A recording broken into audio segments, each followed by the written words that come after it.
धीरज धुनि धीरज धुनि ध्यान करुआसन, धीरज धुनि ध्यान करुआसन, और सत्य को पीन सहज सिंहासन, युक्ति कमंडल कर गहिलीन्हा, और प्रेम फावड़ी मुरसिद चीन्हा। धीरज धुनि, धैर्य की धुनि रमाओ, और ध्यान करुआसन, आसन, किसी भी आसन को सिद्ध करके ध्यान करो। सत्य की कोपीन, अगर सत्य की कोपीन धारण कर लेते हो, जो गुप्तांग को ढकने के लिए कोपीन धारण करते हैं लोग, संत लोग, कभी सत्य कोपीन सिंहासन, जिस दिन सत्य का कोपीन तू धारण कर लेगा, उसी दिन वह सिंहासन बिल्कुल सहज हो जाएगा, क्योंकि सिंह का आसन है। कुछ दिनों के लिए रंगा हुआ सियार भी बैठ गया था।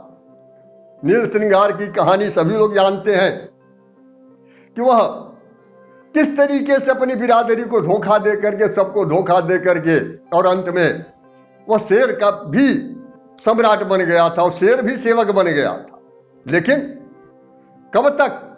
कुछ समय के लिए, और वह सिंहासन तो शेर के लिए है। इसीलिए कहते हैं कि जब सत्य की कोपीन धारण कर लेगा तो वह सिंहासन उसके लिए बिल्कुल सहज हो जाएगा, आसान हो जाएगा। युक्ति कमंडल कर गहिलीन्हा, और प्रेम फावड़ी मुरसिद चिन्हा। जब युक्ति का कमंडल हाथ में ले लिया तो प्रेम भरी पलकों से और अपने मुर्शिद को, अपने गुरु को पहचान लिया कि वास्तव में हमारा गुरु है कौन। वो जब तक गुरु की पहचान नहीं होगी तब तक हमें सत्य का बोध नहीं होगा। वही कहते हैं कि प्रेम फावड़ी मुर्शिद चिन्हा, शेली शील विवेक की माला, और दया की टोपी तन धर्मशाला। गले में सेली पहनते हैं महंत लोग, कहते हैं कि सेली शील, शील की सेली पहनो, और माला विवेक की का धारण करो। क्या सत्य है, क्या असत्य है, इसके ऊपर विचार करो। और टोपी, दया की टोपी धारण करो, क्योंकि जब तक दया, दया ही मूल आधार है। अगर दया नहीं है तो कुछ भी नहीं है। वही कहते हैं तब टोपी, और तन धर्मशाला, शरीर को ही धर्मशाला बनाओ, यही धर्मशाला है। कहते हैं कि मेहर मतंगा मत वैसाखी, और मृग छाला मन ही को राखी। मेहर कहते हैं दया को। विचारों का प्रधान अंग दया है, क्योंकि ये दया भाव अगर रहेगा हमारे अंदर, सब जीवों के प्रति, सब प्राणियों के प्रति दया भाव, तो यही बैसाखी का काम करेगा। मेहर मतंगा मत बैसाखी, और मृग छाला मन ही को राखी। मन को ही मृग छाला बनाओ। जब तक यह मन मृग छाला नहीं बनेगा, मन जब तक स्वतंत्र रहेगा, तब तक मन तुम्हें परेशान करेगा। यह मन तो तुम्हारा दास है, नौकर है, लेकिन क्योंकि तुम भूल गए हो अपने आप को, इसीलिए यह तुम्हें परेशान कर रहा है। निश्चय धोती पवन जनेऊ, ओ अजपा जपै सो जाने भेऊ। धोती पहन तो निश्चय की धोती पहनो, संशय का नहीं। क्योंकि हम देखते हैं कि जब सुखदेव जी बिल्कुल निर्वस्त्र थे, निश्चय की धोती पहने हुए थे, और बिना वस्त्र के जा रहे थे, तो गोपियां स्नान कर रही थी, और सारी गोपियां दौड़ करके पहुंची पैर छूने के लिए। लेकिन कुछ ही देर के बाद जब व्यास जी आने लगे तो सभी अपने अपने अंग को समेटने लगी, ढकने लगी। व्यास जी जब पूछे कि भाई वो तो नौजवान है और नंगा है, फिर भी तुम लोगों को लाज शर्म नहीं है। और हम वृद्ध हो चुके हैं, फिर भी हमको देख करके तुम लोग अपने को छिपा रही हो। तो वही कही कि वो जो है निश्चय कि धोती धारण किया है, बिना वस्त्र के होते हुए वस्त्र धारण किए हुए हैं, और आप वस्त्र धारण किए हुए भी बिना वस्त्र के हैं। इसीलिए कहते हैं कि निश्चय धोती और पवन जनेऊ, अजपा जपै सो जाने भेऊ। यह जो श्वासा है यही जनेऊ है। जो जनेऊ दिया जाता, उपनयन संस्कार होता है एक ब्राह्मणों के अंदर, तो जनेऊ यही जनेऊ कहते हैं। जैसे जन्म है, नींव मतलब बुनियाद है, जैसा नींव होता है उसी पर इमारत खड़ी होती है, चाहे कितना हो ऊंची इमारत खड़ी हो जाए। अगर नींव गड़बड़ है, नींव कमजोर है, तो उस पर कोई भी इमारत खड़ी नहीं हो सकती। इसलिए जो नींव है, आधार है, यह श्वासा ही है। इसीलिए कहते हैं कि पवन जनेऊ और अजपा जपे सो जाने भेऊ। अजपा का मतलब ये होता है बिना जपे, जो जाप हो रहा है, स्वतः हो रहा है, उसको अजपा जाप कहते हैं। तो श्वासा पर, श्वास हमेशा तो कहा गया है कि एकविंश सहस्राणी, एकविंश सहस्राणी, 60 शतानि तथोपरि, हंस हंसेति हंसेति, जीवो जपति नित्यशः। 21,600 बार यह श्वास जो है वो आता जाता है, और श्वास के माध्यम से यह जीव जो है वो जप करता है। इसी को अजपा जाप कहते हैं। इसीलिए इस श्वास के ऊपर अगर नाम का संबंध जोड़ देते हैं तो अजपा जाप हो जाता है। तो वही कहते हैं कि अजपा जपे सो जाने भेऊ। जो अजपा जाप करता है वही रहस्य को जान सकता है। रहे निरंतर सदगुरु दाया, रहे निरंतर सदगुरु दाया, और साधु संगति करके कछु पाया। लव कर लकुटी और हृदया झोरी, क्षमा खड़ाऊ पहिरी बहोरी। कहते हैं कि साधुओं के संगत करके ही, सदगुरु की दया पर हमेशा रहा और साधुओं की संगत करके ही कुछ तत्व, कुछ रहस्य को पाया जा सकता है।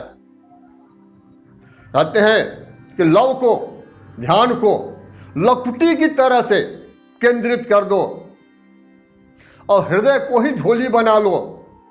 जो भी होता है उसके हृदय के अंदर उसको रखो। क्षमा खड़ाऊं पहिरी बहोरी, और फिर से क्षमा के खड़ाऊं को पहनो, क्षमा के खड़ाऊं को धारण करो। मुक्ति में खला सुरति श्रवणी, और प्रेम प्याला पीवे मौनी। कहते हैं मुक्ति मेखला, मेखला जो करधनी है, और मुक्ति की मेखला धारण करो। और सुरत श्रवणी, श्रवणी कहते हैं जो सुनने की शक्ति है कान के अंदर, उसी को श्रवणी कहते हैं। कहते हैं कि सूरत को ही श्रवणी बना दो, कान बना दो, क्योंकि बिना इस कान से, इस चर्म दृष्टि से हम यथार्थ को नहीं देख सकते और ना ही उस शब्द का को सुन सकते हैं। इसीलिए जो कहा गया है कि सुरति से देख ले वह देश, सुरति से देख ले वह देश, नहीं वहां जाप, नहीं वहां चांद, नहीं वहां सूरज, और ना ही पवन परवे, सुरति से देख ले वह देश। इस आंखों से हम नहीं देख सकते, सूरत की ही आंख से उसको देख सकते हैं। इसीलिए कहते हैं बिना सूरत के, कहते सूरत शब्द सुनो मन बस करी। सूरत से उस शब्द को सुनो, मन को बस में करके उठत मधुर धुन रागरे, हमेशा मधुर आवाज उठ रहा है। इसीलिए वो कहते हैं कि सूरत श्रवणी, सूरत को ही श्रवणी बना दो और प्रेम प्याला पीवे मौनी, बिल्कुल मौन धारण करके उस प्रेम प्याले का आनंद लो, प्रेम प्याले का पान करो। उदासी कुबरी कलह निवारी और ममता कुती को ललकारी। जब हमारी मनोवृत्ति संसार से, जगत से उदासीन हो जाएगी तभी, और कुबरी, कुबरी कहते हैं जितनी ही बुराइयां हैं, विकार हैं, उससे अलग जब हो जाएंगे तब कहते हैं कि तब ममता कुत्ती को ललकारी। जब तक उस स्थिति में नहीं आ जाते तब तक इस ममता के साथ, ममता कुत्ती को हम ललकार नहीं सकते। तो बार बार सब कहते हैं कि ममता तू न गई मेरे मन से, यह ममता इतनी आसानी से हटने वाली नहीं है। तो कहते हैं कि जब कुबरी से बुराइयों से अलग होकर के तब ममता को ललकार सकते हैं। ममता कुत्ती को ललकारी, योग की जंजीर बाधी जब लिन्हा, अगमय गोचर खिड़की चिन्हा। वैराग त्याग विज्ञान निधाना, तत्व तिलक निर्भय निर्वाणा। कहते हैं कि इस तत्व तिलक का निर्भय हम तभी हो सकते हैं, जब तक निर्भय नहीं होंगे तब तक उस जो मूल तत्व है उसको हम नहीं समझ सकते। गुरुगम चकमक मनसा तूला, ब्रह्म अग्नि प्रगट करमूला। कहते हैं कि गुरुगम चकमक मनसा तूला, गुरु गम ये चीज है और गुरु ही चकमक, जो कहा गया है कि चकमक पत्थर है एक संगा, ना ही उठे चिनगारी, बिना दया संजोग गुरु के चक नहीं चलता हमारी। तो वह चकमक पत्थर हमारे अंदर है, लेकिन जब गुरु की कृपा होगी तभी जाकर के वह ब्रह्माग्नि हमारे अंदर प्रज्वलित होगी। और जब ब्रह्माग्नि प्रज्वलित होगी तब कहते हैं कि संशय शोक सकल भ्रम जारा, तब कुछ उसमें नष्ट हो जाता है। और 5-25 प्रगटे मारा, जो पंच विषय और ये 25 उसके स्वभाव जो हमें परेशान, सीधे ही ये खत्म हो जाएंगे, कोई भी सामने नहीं आएगा। दिल के दर्पण दुविधा खोई, और सो बैरागी पक्का होई। जब दिल के दर्पण से दुविधा समाप्त हो जाती है, अभेद हो जाता है, सब जगह एक ही तत्व का दर्शन करता है अपने भीतर या पूरे सृष्टि के अंदर, वहीं पर बैरागी होता है। शून्य महल में फेरी देई, और अमृत रस की भिक्षा लेई। जब बैरागी ही तो इस तरह का बैरागी होता हो, इस शून्य महल में फेरी लगा करके उस अमृत रस की भिक्षा प्राप्त करता है। सुख दुख मेला जग के भाऊ, सुख दुख मेला जग के भाऊ, और त्रिवेणी के घाट नहाऊं। यह संसार में सुख दुख का मेला लगा हुआ है, कभी सुख है कभी दुख है। और इससे परे होने के लिए कहते हैं कि त्रिवेणी के घाट नहाऊं, त्रिवेणी के घाट पर स्नान करो। तन मन सोधी रहे गलताना, तन मन सोधी रहे गलताना, और सोलखी पावे पुरुष पुराना।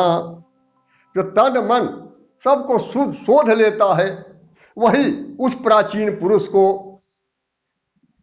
का अवलोकन कर सकता है, देख सकता है। अष्ट कमल दल चक्कर शोधे और योगी आप में बोध है। अष्ट कमल दल चक्र का शोधन करके योगी लोग अपने आप में आनंदित रहते हैं। इंगला के घर पिंगला जाई और सुषुमन सुरती रहे लवलाई। ओहम सोहम तत्व विचारा और बंकनाल में किया सम्हारा। यह ओहम और सोहम इन दोनों तत्वों को विचार करने के बाद ही हम बंकनाल के अंदर प्रवेश कर सकते हैं। जब तक इन तत्वों के बारे में हम नहीं जानेंगे तब तक हमारे अंदर अंतर्मुखी ने प्रवेश नहीं हो सकता। मन को मारी और गगन चढ़ जाई और मान सरोवर पैठी नहाई। ये मान सरोवर दो हैं। एक पैसे वालों के लिए मान सरोवर है जो हवाई जहाज की यात्रा करके और चाइना में पहुंच जाते हैं और कहते हैं कि मान सरोवर की यात्रा करके हम आ रहे हैं। वह कृत्रिम मान सरोवर है। जब तक यह मन आपके साथ रहेगा तब तक मान सरोवर में आप स्नान नहीं कर सकते और तब तक हंस से आप नहीं हो सकते।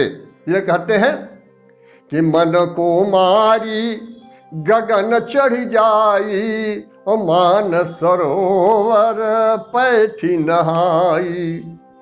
छूट गए कसमल मिलही अलेखा और यही नैनन साहब को देखा। वहां पर मान सरोवर में स्नान करने के बाद जब सारे विकार नष्ट हो जाते हैं, धुल जाते हैं, तब वह अलेख पुरुष आसानी से हमें मिल जाता है और इसी नेत्रों से उस परमपिता परमेश्वर साहब का हम दर्शन करते हैं। अहंकार अभिमान बिरारा तो घट का चौका भया उजियारा। चौका दो तरह का होता है। एक हर घरों में चौका होता है जहां पर भोजन बनता है, खाना बनता है और हम वो भोजन करते हैं। लेकिन अगर इस चौका में भी अंधकार रहे और कोई कहे कि भाई चाय बना दो, तो चौका में काम करने वाली जो गृहिणी है अंधकार में अगर चाय बनाने जाएगी तो चीनी के जगह पर नमक डाल देगी, वो नहीं बन सकता। वहां प्रकाश अनिवार्य होता है। तो यह जो है सांसारिक चौका है जो शरीर और मन के लिए वहां खुराक तैयार होता है। लेकिन इस घट के अंदर एक चौका है जहां आत्मा का खुराक तैयार होता है और वह जब तक अहंकार अभिमान हमारे अंदर रहेगा तब तक उस चौका में प्रकाश नहीं हो सकता। इसलिए कहते हैं कि अहंकार अभिमान बिरारा तो घट का चौका भया उजियारा। चित्त करू चंदन तुलसी फूला हृत करु संपुट करिले मूला। कहते चित्त को ही चंदन बना दो। वो चित्त पर जितने भी विकार चढ़े हुए हैं सबको साफ कर दो और हृदय को ही संपुट करो। श्रद्धा चंवर प्रीति का धूपा और नवतन नाम साहेब का रूपा। तो चंवर है, श्रद्धा का चंवर ढुरावो, प्रीति का धूपा, प्रीति का धूप दो। और जहां भी सृष्टि में नया नया आकृतियां हम देखते हैं वह सब आकृतियां वो परमात्मा के उस साहेब की ही आकृतियां हैं। कहते हैं कि गुदरी पहिरे आप अलेखा और जिन यह प्रगट चलायो भेसा। जो अलग पुरुष इस काया गुदरी की रचना किए, इस आकृति की रचना किए, सबसे पहले वही इस आकृति को धारण भी किए और उसके बाद जब इस आकृति का परित्याग कर दिए, छोड़ दिए, तब सुर नर मुनि सब गुदरी लीना तमाम लोग इस आकृति को, इस काया गुदरी को धारण कर लिए। कहे कबीर सुनो धर्मदासा, और ज्ञान गुदरी करो प्रकाशा। कहते हैं कि अब इस ज्ञान गुदरी को प्रकाशित करो। ज्ञान गुदरी पढ़े प्रभाता, और जन्म जन्म के पातक जाता। अगर बाल्यावस्था में, प्रभात बेला कहते हैं बाल्यावस्था को, ये सुखदेव जी बाल्यावस्था में ही, प्रभात बेला में ही इस काया गुदरी को समझ लिए और उसी समय से वह दिगंबर रूप धारण कर लिए और परमहंस स्थिति में पहुंच गए। वे कहते हैं कि ज्ञान गुदरी पढ़े प्रभाता, और जन्म जन्म के पातक जाता। ज्ञान गुदरी पढ़े मध्याना, सो लखी पावे पद निर्वाणा। युवावस्था में अगर ज्ञान गुदरी के बारे में पढ़ लेता, अध्ययन कर लेता है, अनुभव हो जाता है, तो निर्वाण पद को प्राप्त कर लेता है। कोई कुछ समय युवावस्था में वासनाओं की नदी बहती है, और उस समय अगर जो समझ गया वह जो है सीधे निर्वाण पद को प्राप्त कर लेता है। लेकिन संध्या सुमिरन जो नर करई, वृद्धावस्था में भी अगर स्मरण करता है तो कहते हैं संध्या सुमिरन जो नर करई, जरा मरण भवसागर तरी, वो भी भवसागर से पार हो जाता है। कहते हैं कि माला टोपी सुमिरनी, सदगुरु दियो बकसीस, और पल पल गुरु को बंदगी, चरण नवाओ शीस। तीन चीज सदगुरु हमें प्रदान कर दिए, माला, टोपी और सुमिरनी। माला क्या है? कहते हैं इसके बारे में कि माला है निज नाम का, माला है निज नाम का, फेरेगा कोई दास, 84 भटके नहीं, कटे कर्म की फांस। निज नाम का माला है जो सदगुरु परमेश्वर हमको दिए हैं, गर्भवास में ही हमें प्रदान कर दिए। लेकिन उस निज नाम के माला का परित्याग करके हम जो है वो कोई तुलसी का माला, रुद्राक्ष का माला, चंदन का माला, स्फटिक का माला हम धारण कर लिए। फिर कहते हैं सुमिरनी, ये श्वासा की सुमिरनी है। वो कहते हैं कि श्वासा की को सुमिरनी करो अजपा का जा, परम तत्व को ध्यान सो हम आपया। श्वासा की सुमिरनी है, लेकिन इस श्वासा की सुमिरनी को छोड़ करके और कपड़े की सुमिरनी बना लेते हैं, जिसमें माला रख करके और माला फेरते हैं। ज्ञान की का ये टोपी है जिसका परित्याग कर दिए। वे कहते हैं कि माला टोपी सुमिरनी, सदगुरु दियो बख्शीश, पल पल गुरु को बंदगी, शरण नवाओ शीस। बोलिए सदगुरुदेव की जय, परम पिता परमात्मा की जय, अवतारधारी महापुरुषों की जय। ज्ञानी को, ध्यानी को, गुप्त को, प्रगट को, सकल संत समाज को सत्य नाम साहेब।